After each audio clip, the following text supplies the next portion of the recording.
সুপ্রিয় দর্শকবৃন্দ, আসসালামু আলাইকুম। কেমন আছেন আপনারা? আশা করি আল্লাহর মধ্যে ভালো আছেন। যদি চ্যানেলটি ভালো লাগে অবশ্যই চ্যানেলটি সাবস্ক্রাইব করুন। পাশে থাকুন প্রতিদিনের মতো আজকে আপু আমার চ্যানেল হাজির করেছি। মিডিয়া কি কারণে আসছে সেটা আপনাদের শোনাবো। আসসালামু আলাইকুম আপু। ওয়ালাইকুম আসসালাম। আপু ভালো আছেন? এই তো আলহামদুলিল্লাহ, আপনি ভালো আছেন? ইনশাআল্লাহ ভালো আছি। আপু কি বিয়ে শাদী হয়েছিল আগে? জি হয়েছিল।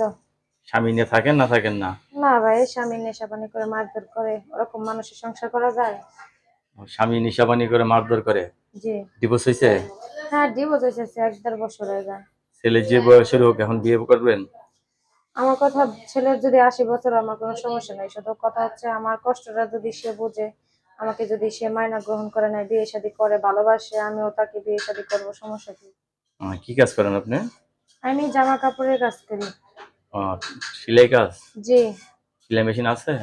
হ্যাঁ ছিল, এখন বর্তমান 3-4 দিন ধরে মেশিন নষ্ট হয়ে গেছে, এই কারণে বাড়িতে বসে। কত টাকা লাগবে সেলাই মেশিনটা ঠিক করতে? লাগবে 4-5 হাজার টাকা লাগবে, ওইটা কি আর আমাদের সম্ভব? এখন মিডিয়ার সামনে আসছি, ভালো একজন মানুষ যদি পাই, আমার সাথে সম্পর্ক করলো, বিয়ে শাদী করলো, ভালো লাগলে কিছু সহায়তা করলো, এটাই। দর্শকই আপুর কথাগুলো শুনলেন। আপুর সাথে কথা বলতে পারবেন। আপু সবাই আপনাকে ফোন দিয়ে কারোর সাথে খারাপ ব্যবহার করবেন না, ঠিক আছে?